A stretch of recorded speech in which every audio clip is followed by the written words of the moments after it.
And the more that I got kind of in the creative space, the more that I could really feel like this feels like breathing. Like this is just so natural. And I'm like, when I go do my physical therapy, I feel like I have to get like, okay, like I have to get like this. But you're capable and you're physically able to do that. I think that's a woman's challenge. Absolutely. I think a woman's challenge, whether it's in a relationship, in a family, in a career, right? That's what we're talking about, our journey. There are certain things that we can do really well. Yes. But there are certain things that are just meant for us to do.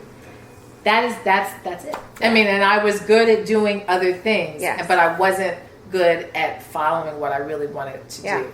And I started getting frustrated, because I could feel the double me. Like I felt like, even in my relationships. Oh yeah, it wasn't aligned. Right, I'm meeting people.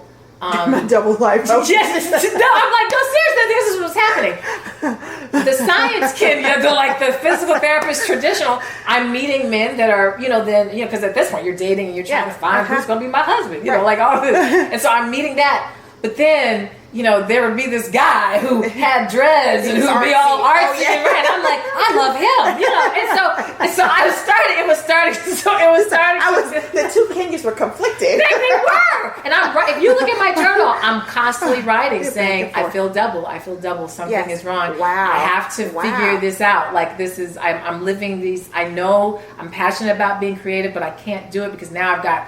Rent, a car, paying bills, all this stuff. And I'm a therapist, a physical therapist, and I can't give that up. I studied too hard. I passed licensure exams.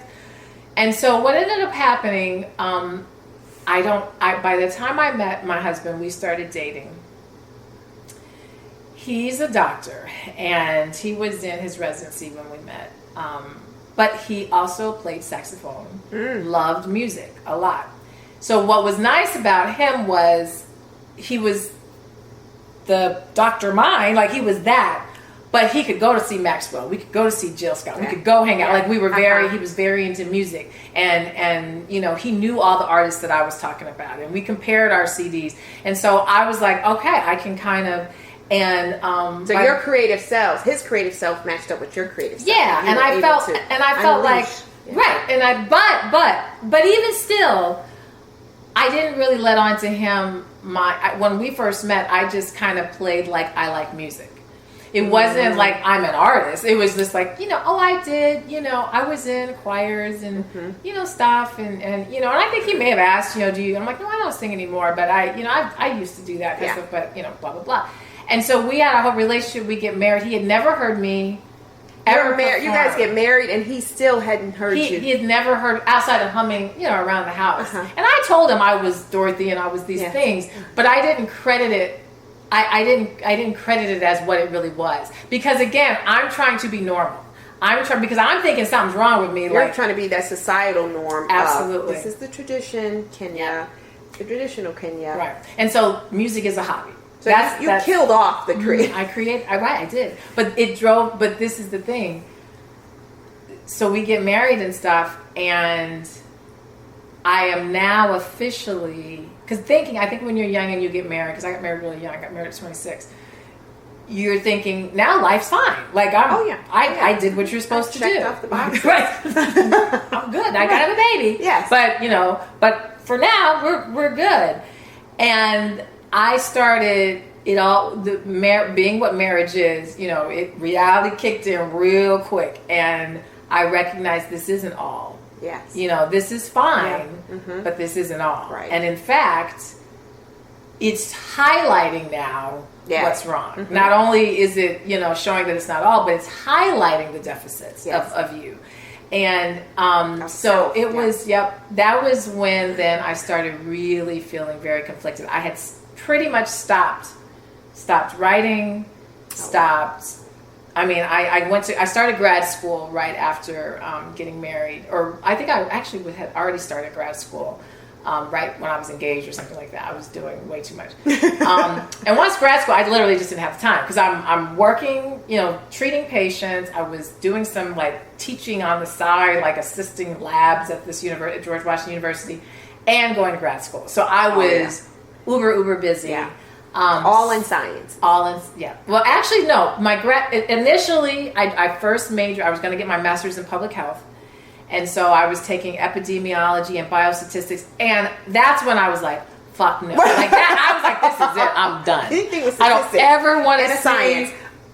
I said, I don't ever want to do science again in my life. Oh my God. I was really, I was like, this is ridiculous. What have I done? I'm creating this. I cannot do this. Yeah, that's insane. And so I actually quit it. And a very good friend of mine, I was like, I was working with students. I said, yeah, I really enjoy working with the students, but I feel like I'm giving them advice. Like I'm like one of the students' advisors or a couple students' advisors, but I'm just talking off the cuff of my, head. I was like, do this, do that. Yeah. I'm like, I feel like I need to take a workshop and counseling, like helping. And he's like, why don't you just get your master's in counseling? I'm like, I can't get a master's in counseling. Like, what? I'm a physical therapist. Like, I can't do it. And he's like, why not? You can do anything you want to do. Like, and I'm like, you're right. And he was a good friend. And so I started researching, got into a master's program in counseling. And once I got in the master's program in counseling, when you are in a master's program in counseling, you have to actually go get counseling yourself. It's part of the requirement to finish, so that you Is can that part feel, of your practicum? It's part of the curriculum. Oh, like you have to, you gotta go because you need to feel what it feels like to be the client. That's most counseling programs make you do that. Okay. And so, so that you really understand. But it was a breath. I finally found. I mean, I got straight A's in all my stuff, and it wasn't because I was so smart. It was because it was like getting therapy. Like I was studying what was going on with me, this conflict, not being yourself, going through the stages of development, all those things. It was finally like making sense to me. And while it was therapeutic and it was making me at least understand that I'm not crazy, that in fact, it put me in a more vulnerable position because it's like, now that you know that's what they say, right? What are you going to do? Because they say ignorance is bliss. Right, exactly. I didn't know. I don't know. But now I know. But now you know. Now I know. And now you're forced to make some decisions. Exactly. And it became more, but ego, human Kenya is like, no. I'll just stay in the denial space of my life. And I went on because that's the space that makes sense. Yes, absolutely. It's not even so much. I don't know about because you're the counselor, right? You have the degree. I have an MFA, but I wonder if it's so much denial as it is.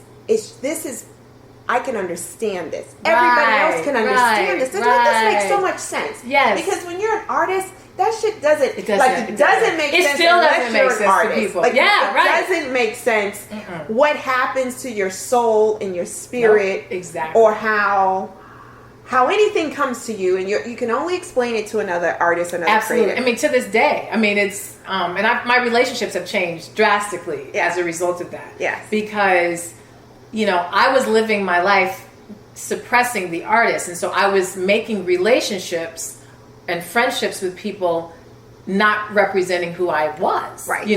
So I even though I did all that, I still ignored it all. I stayed in denial for years, and so basically I went on, got the degrees, started counseling students, still very traditional job, not touching, getting even further away from the creative, like really, like now, like just lock it out, because if you go anywhere near that means you're gonna have to change your whole life. That's how I felt. That's the scary part, right? But that's so with women, it's like huge with everything. It's relationships, family. Okay, if I decide for those extreme cases of incest or abuse, if I go anywhere near it, I'm gonna have to say something, do something and I'm going to stay away from it. Or in a marital situation, or even if you're not married or you've been forever engaged, if I start to open the Pandora's box or challenge myself, it all starts with self. Oh my gosh, I'm going to have to do something. And I was so, Lavelle, I was so removed from wanting to touch that, because in my head that meant I'm gonna have to leave my marriage, I'm gonna have to move to New York City, I have to go, like I'm gonna have to leave my career, like everything. Like the flight right, yeah. And so it was like, hell no, I'm not doing any of that. So I just left it alone. But what started happening, in particular, it was once I had my first child. That was when I had my oldest son. I was staying in fairy tale land. I was dealing with fairy tale land. Like I was still like, but having that baby who did nothing that the book said, not one. thing that any book ever said that baby didn't do, it not even to the point of conception. Yeah. Uh-huh. I had stopped the pill, and I must have got pregnant that night because literally, Like it didn't take no time. I'm waiting for the period to come the next round because and it didn't come. And I'm like, are you fucking kidding me?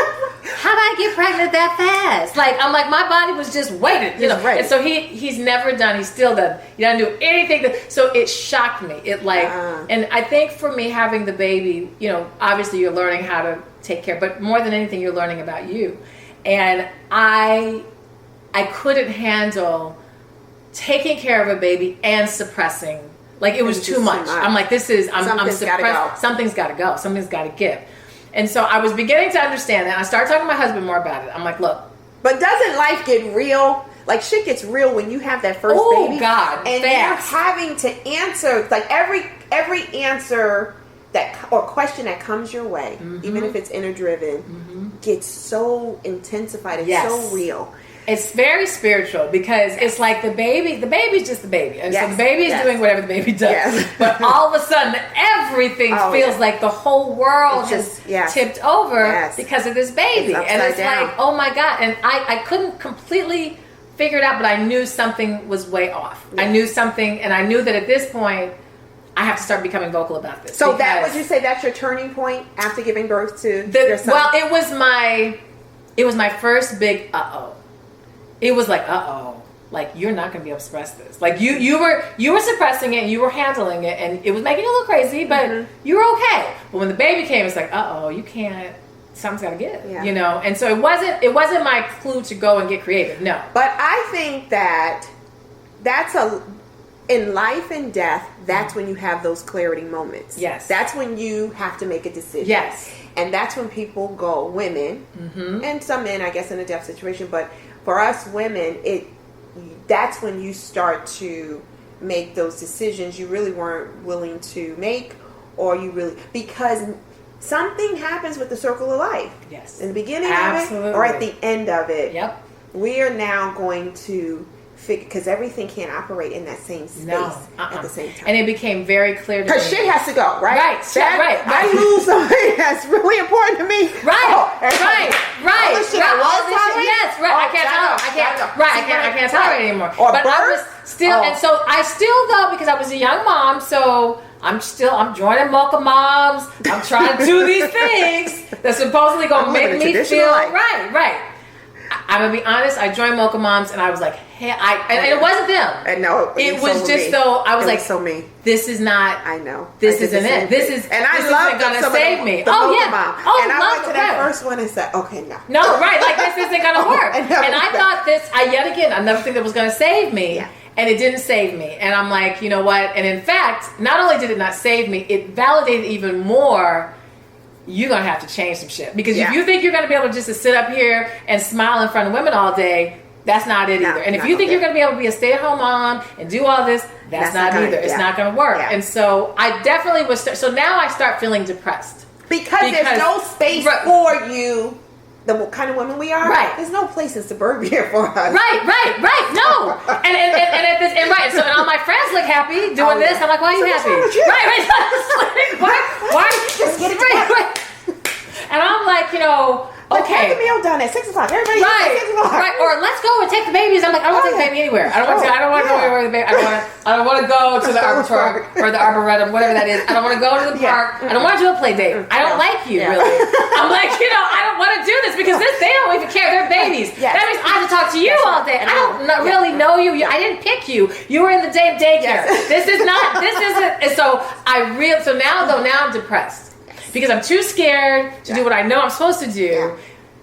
And I don't like what I'm doing. And so now I just feel like my life sucks. Like, you know, and it's just going to be really sucky. Like, and I'm just better and I had a friend suck up the sucky. This is it. This is as good as it gets. So just go ahead, move to the suburbs. Yeah, because at that time I was still trying to hold on. I was in the city. I'm still trying to live in a loft. You know, I'm still trying to have it. And it was like, no, this baby is screaming, it's echoing off the loft. You're gonna go crazy. You gotta get a house. He gotta have a bedroom. Like it's gotta. So when I moved to the suburbs, so now I have a baby. I live in the suburbs. I go to work. I teach. I treat patients or whatever.